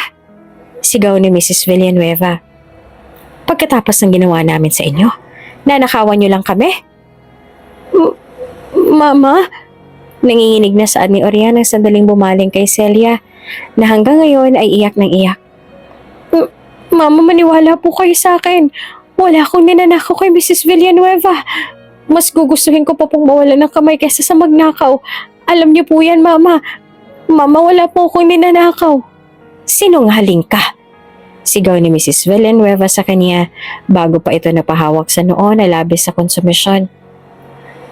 Palayasin mo to, Eduardo. Baka kung ano magawa ko sa mga pesting magnanakaw na yan. Pakiusap nito sa asawa. Auntie, maniwala po kayo sa akin. Huwag mo ako ma-anti-anti dyan, magnanakaw ka. Saan ni Mrs. Villanueva bago sila nito tinalikuran. Wala silang ibang nagawa kung hindi ang magyakapan at mag-iyakan. Nasasaktan naman si Mr. Villanueva sa nasasaksihan kaya naman wala siyang ibang nagawa kung hindi ang mapailing na lang. Gusto niya sanang baguhin pa ang desisyon ng asawa dahil naging mabuti naman talagang mag-ina sa kanila. Ang kaso ay buo na ang desisyon nito noong una pa lamang.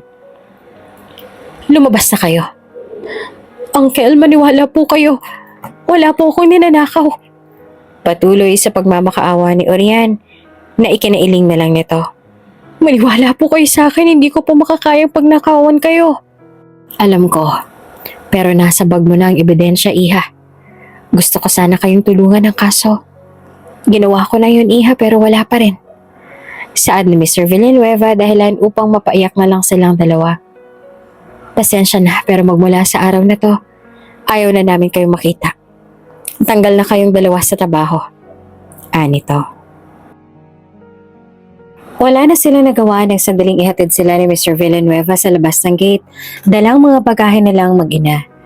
Dahil nga sa may alitan si Celia at ang mga kapatid niya ay hindi niya magawang humingi ng tulong sa mga ito ngayon. Sinubukan na rin nilang humingi ng tulong kay Rhea. Ngunit sa halip na tulungan sila nito ay pinagtiwanan lang sila nito.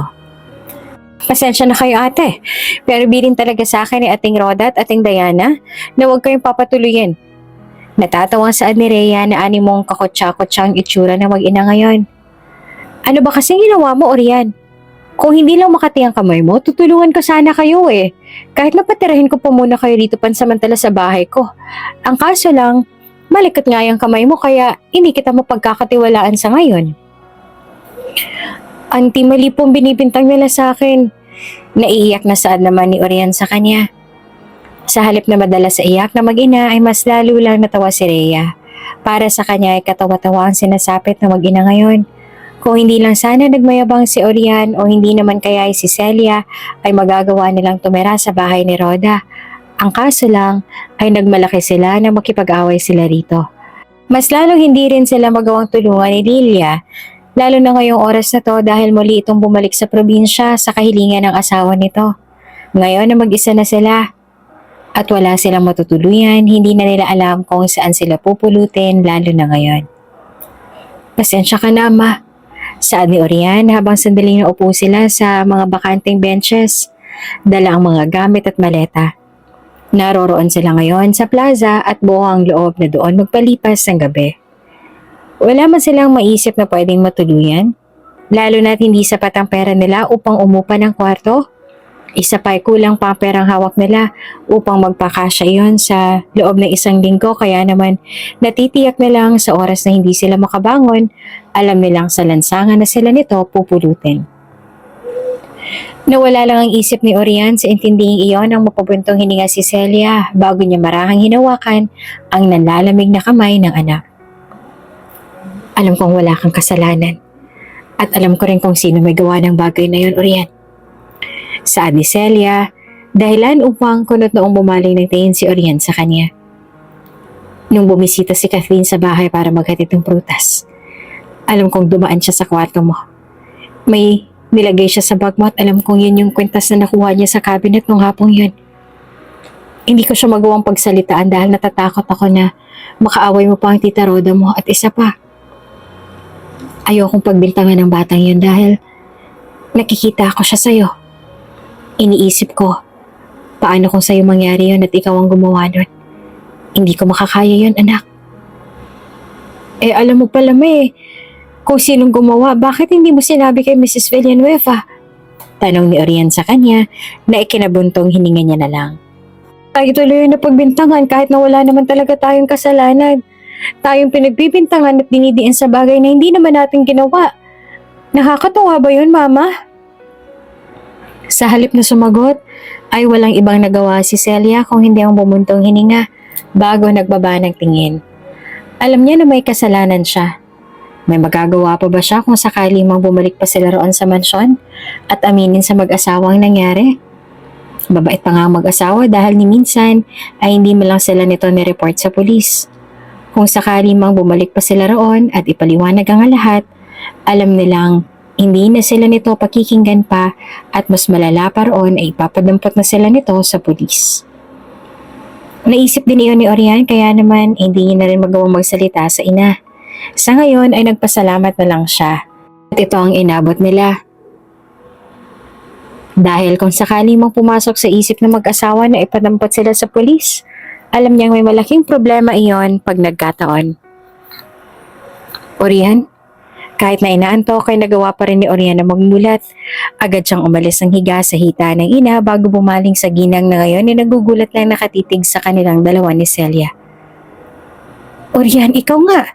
Hindi kita nakilala dahil medyo madilim sa pwesto ko kanina.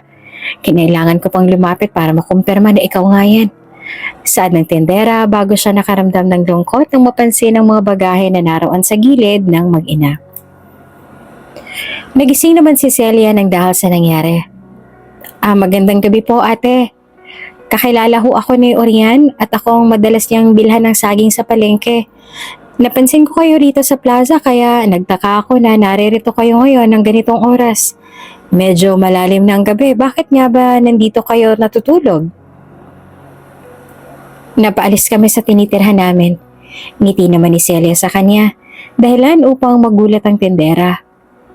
Kung nakakaistorbo kami rito, naku hindi po.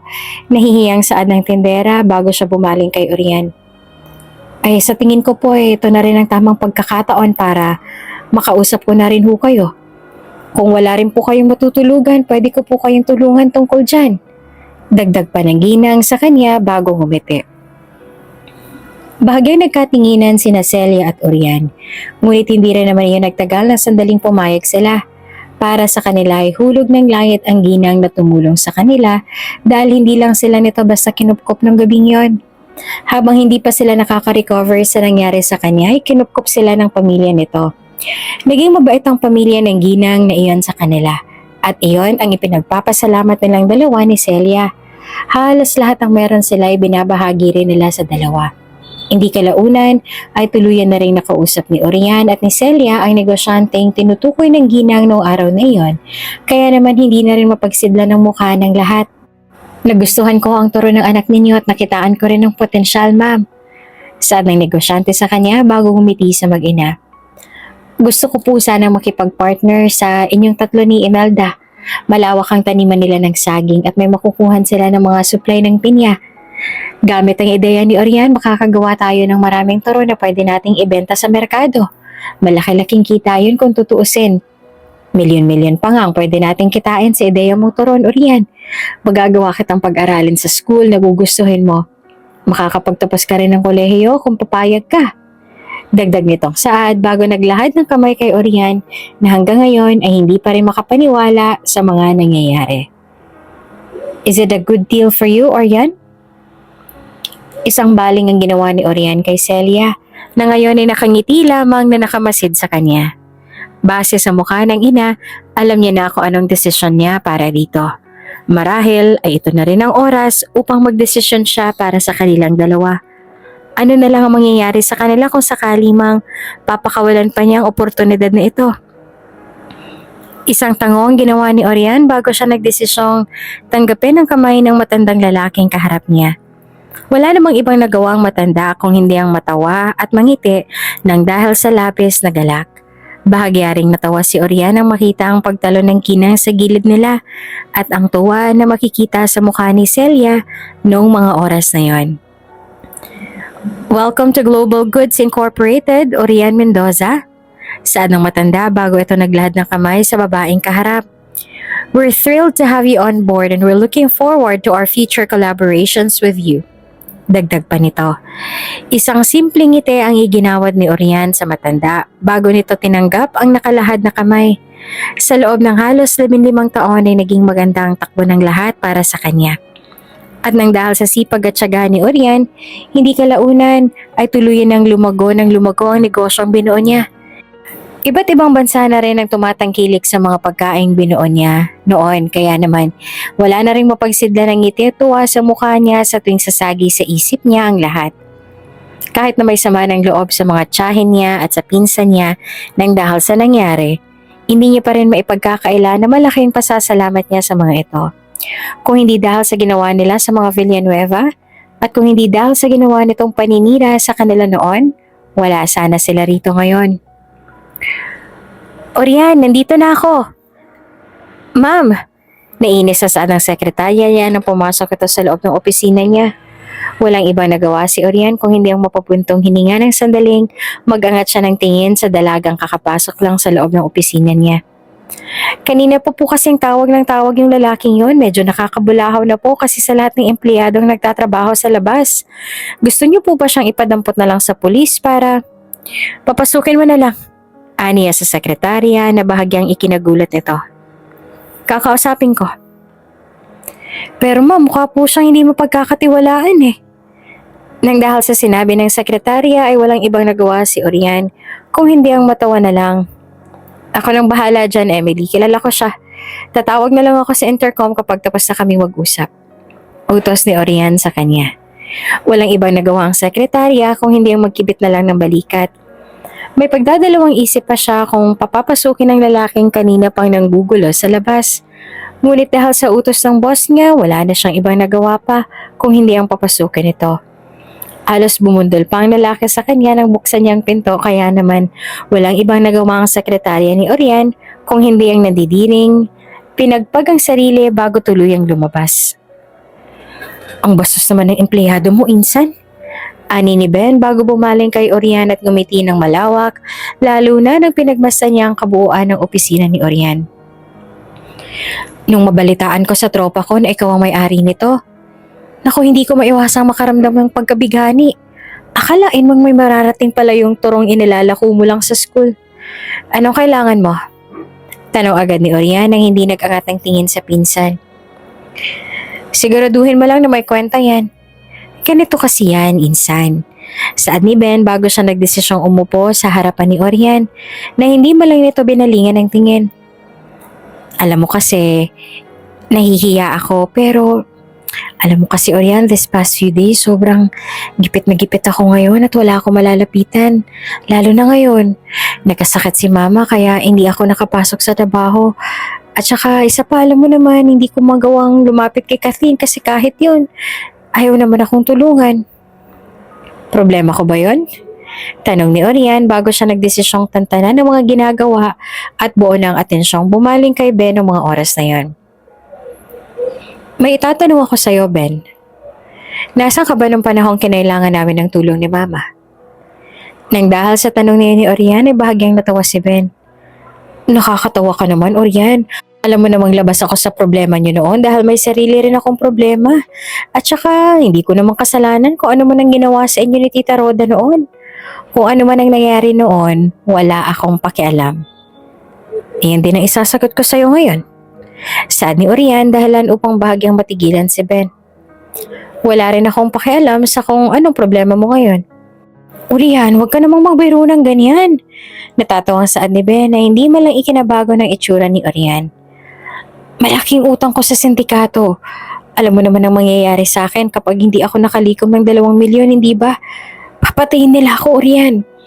Maawa ka naman sa akin, oh. Ano na lang ang mangyayari kay Mama kapag nalaman niya kung anong nangyari sa akin? Mamamatay siya kapag nalaman niyang may utang ako sa sindikato. Isang buntong hininga na lang ang ginawa ni Orian bago niya pinindot ang intercom. Alam ni Ben na hindi siya magagawang pabayaan ng pinsan kaya naman nang may pinindot ito sa parang telepono ay natitiyak niya ang buo na ang desisyon nito na tulungan siya ni Orian. Alam mo kung ang nakakatawa, Ben? Wala akong pakialam kahit na makita akong pugot yung ulo mo sa kalsada. Saad pa ni Orian na ikinalaki ng mga mata niya. Dalhin mong security rito at patampot mo na to.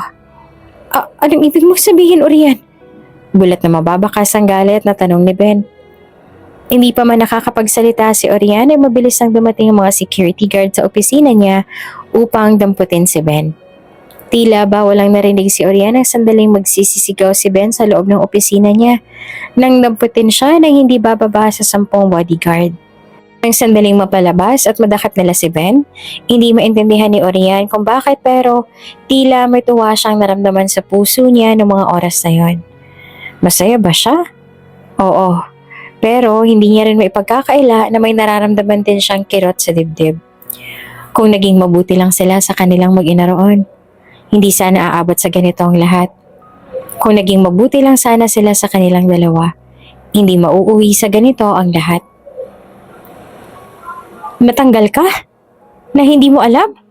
Natatawang tanong ni Rhea kay Kathleen na inismeran lang nito. Hindi mo alam kung bakit? Tanga ka ba? Hindi ko nga alam. Oo, may ginawa na ako. Masaya ka na ba, tita? Galit na pag-amin ni Kathleen sa kanya na tinawanan niya na lang. Hindi ko naman alam na mahuhuli ako eh. Alam mo naman na matinding pangangailangan ko ngayon, 'di ba? Matindi pala eh. Bakit dinagdagan mo pa? Natatawang saad ni Rhea na muli niyang inismeran. Alam mo Kathleen, si kailan ba? Hindi mo lang ba sumagi sa isip mo na baka karma na yung nangyayari sa buhay niyo? Kung makapagsalita ka parang naging anghel ka. Baka nakakalimutan mo kung demonita ako, mas demonyo ka sa akin. Galit na saad ni Kathleen na tinawanan ng malakas si Rhea. Wala akong mapapala sa'yo dito, dyan ka na nga. Aniya bago siya umalis sa bahay ni Rhea.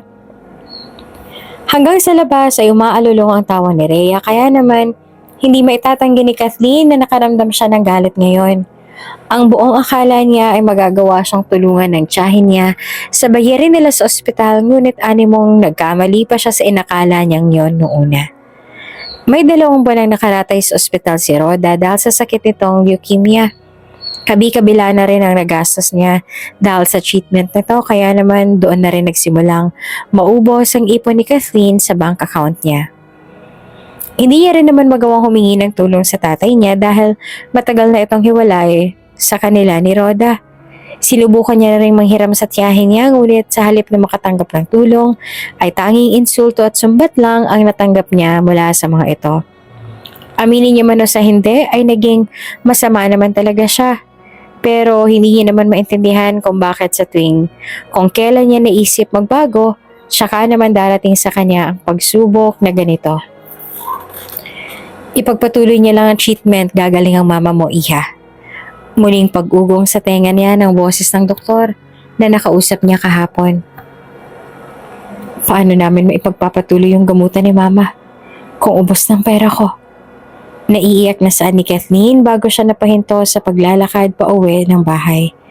Sa hindi inaasahang pagkakataon ay napabaling siya sa malaking mansyon na naroon.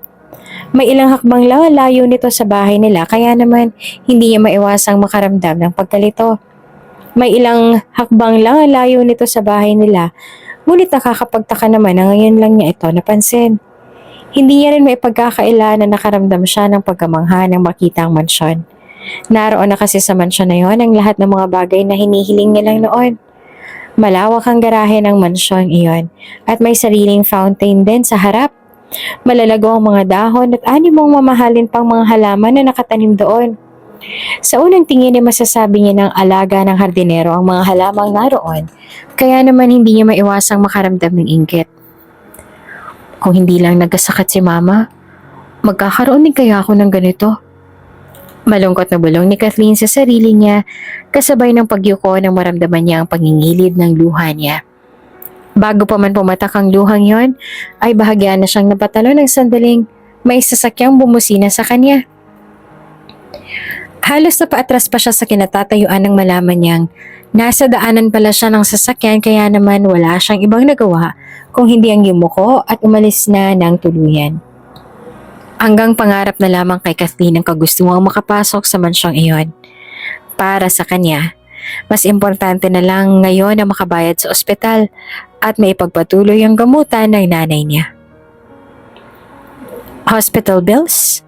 Tanong ng kapitbahay niya na makausap niya ito tungkol sa mansyong nakita niya kahapon. Oo, mabait ang nakatira dyan sa mansyon na yan. Bakit hindi mo subukang lumapit sa kanila? Alam ko tumutulong talaga sila sa mga nangangailangan, lalo na sa mga ganyan. Malay mo tulungan kanila sa gastusin yun nila Rhoda sa ospital. Dagdag pa nito na ikinabuntong hininga na lang ni Kathleen. Hindi kailanman naisip ni Kathleen na aabot siya sa ganitong punto, na kailangan niyang humingi ng tulong sa ibang tao para lang may maipanggamot sa nanay niya. Kung totoo nga ang sinabi sa kanya ng kapitbahay, wala naman sigurong mawawala kung susubukan niya, hindi ba? Bitbit ang mga dokumentong kinuha niya pa mula sa ospital, walang iba nagawa si Kathleen kung hindi ang maglakas ng loob na mag-doorbell sa labas ng gate. Kahit na nahihiya ay kinapalan niya ang mukha upang makalikom lang ng pera para sa ospital. Kung may trabaho lang siya ngayon, ay hindi niya maaatim na magpunta pa rito upang humingi ng tulong. Ang kaso, ay wala siyang pagpipilian. Kahit na nakaramdam ng hiya ay walang iba nagawa si Kathleen kung hindi ang kapalan ng mukha. Mas lalo lamang siyang nakaramdam ng kahihiyan, lalo na nang lumabas ang isang maid mula sa loob at ang mamadaling nagtungo sa gate kung nasan siya. Magandang araw po ate, gusto ko po sanang. Tuloy po kayo ma'am. Ani ng katulong na hindi na siya pinatapos sa sasabihin niya. Agad na umarko ang kilay ni Kathleen, lalo na nang pagbuksan siya ng gate ng katulong na hindi man lang pinapakinggan ang sasabihin niya. Kilala ba siya ng may-ari at bakit hindi mo lang siya nito tinanong kung anong ginagawa niya roon? Hindi mo ba ako tatanungin kung si ma'am na po mismo ang nagsabi na papasukin kayo kaagad? Saad naman ang kasambahay. Dahilan upang makaramdam ng pagtataka si Kathleen. Inihintay na po nila kayo sa loob. Dagdag pa nito bago nagpatiunan ng lakad patungo sa loob. Wala namang ibang nagawa si Kathleen kung hindi ang magkibit ng balikat bago siya nagdesisyong pumasok at sumunod sa katulong na nagpatiunan na sa paglalakad. Habang naglalakad sa kabuuan ng hardin ay hindi naiwasan ni Kathleen na makaramdam ng paghanga sa disenyo ng mansyon. Wala sa sarili niyang napangiti habang pinagmamasdan ang kabuuan ng mansyon hanggang sa natigil na lang siya na makapasok sila sa loob at iminuwestra sa kanya ng katulong ang sofa na naroroon. Maupo na po muna kayo.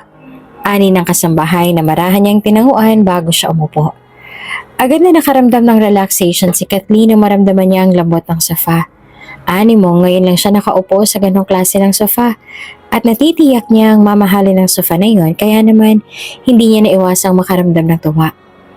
Nawala lang ngiti sa labi niya na sandaling may maglapag ng tasa ng tsaa sa lamiseta ang nasa harap niya. Magtsaa ka muna, Kathleen. Saad na naglagay.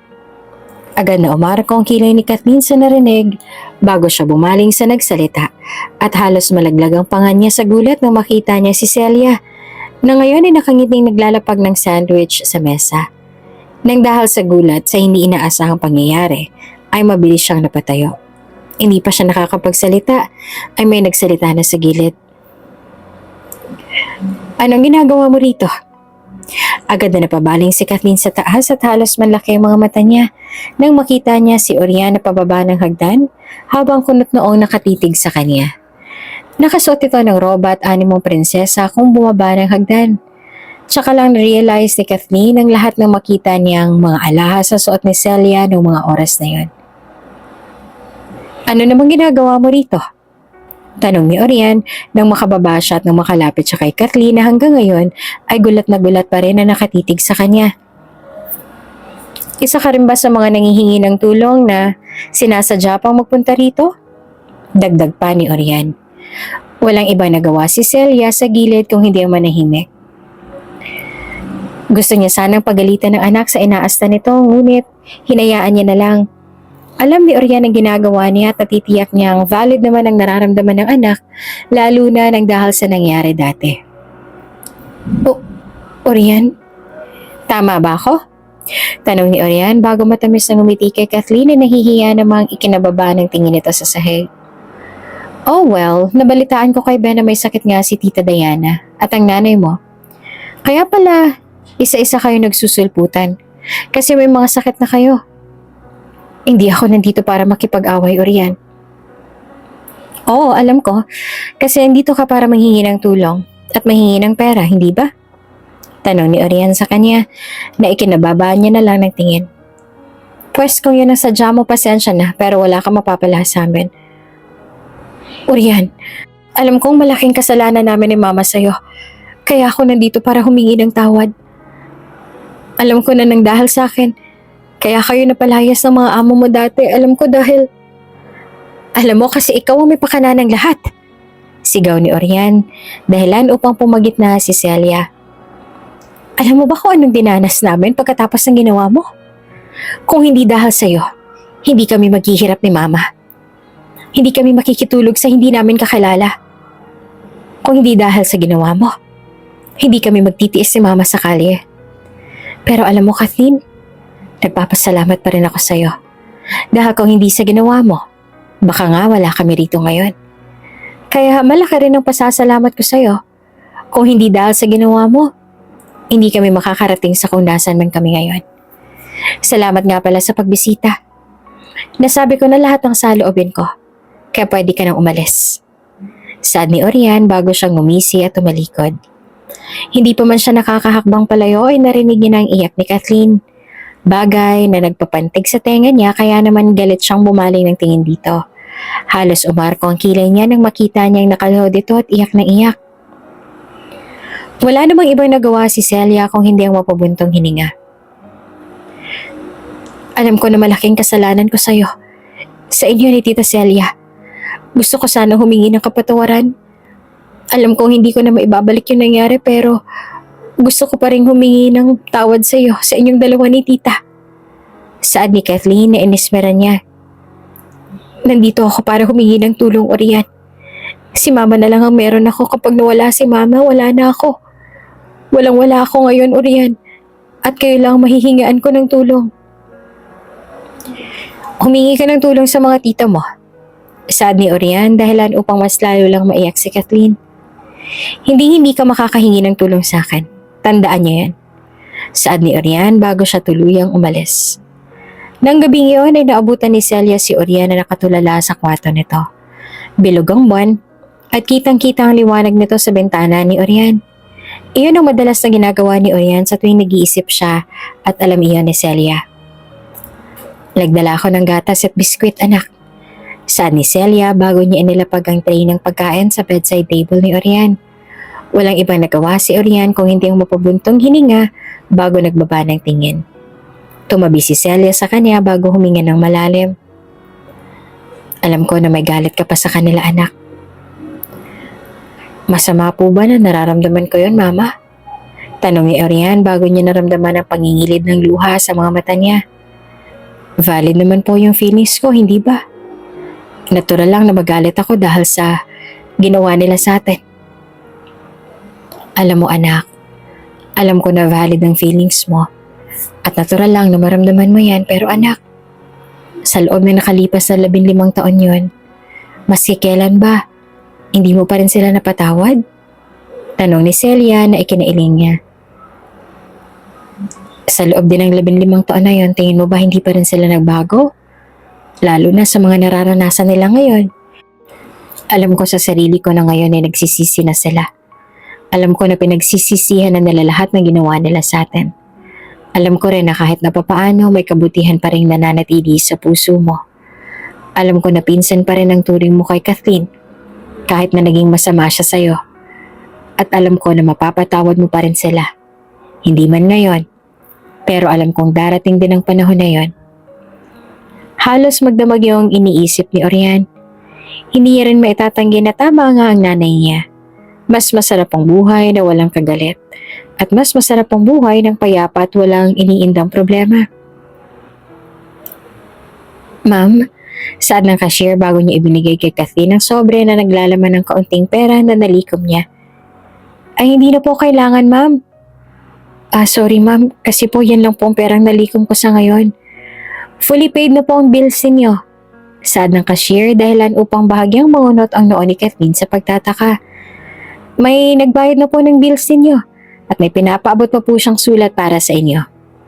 Saad ng nurse bago ngumiti sa kanya at inabot kay Kathleen ang kapirasong papel. Nanginginig pa ang kamay ni Kathleen nang binasa niya iyon at halos maiyak siya nang makita nakasulat. To Kathleen, pasensya na sa nangyari kahapon. Darating din yung panahon na mapapatawad kita, pero hindi pa sa ngayon. Sa ngayon, hangad ko ang tahimik na buhay para sa inyo. At sana gumaling na rin si Tita Rhoda. You. Mula sa malayo ay tanaw na tanaw ni Orian kung paano umiyak si Kathleen. Wala siyang ibang nagawa kung hindi ang mapapuntong hininga. Bago siya nagdesisyong ayusin ang sombrerong suot niya at tuluyan nang umalis sa ospital na iyon. Kapag nagpatawad ka, hindi ibig sabihin na kakalimutan na natin ang lahat o hindi naman kaya ay pinalalampasan natin kung ano man ang naging kamalian ng iba sa atin. Kapag nagpatawad ka, ibig sabihin ay tinatanggap natin ang kamalian ng iba at sinasabi natin sa sarili natin na okay lang, hindi na mababago ang nakaraan. Ang kapatawaran ay isang proseso at hindi ito madali. Ngunit sa pagpapatawad, nagkakaroon tayo ng pagkakataon na magsimula ulit at magkaroon ng mas magandang hinaharap.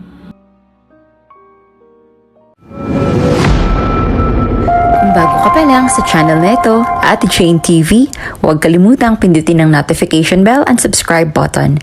Sana po hindi naman malaking abala sa inyo ang pagpindot ng subscribe button dahil ang kapalit po nito ay ang pagsuporta para makapag-produce ng mga libreng stories sa mga channels ni Ate Jane. Maraming salamat!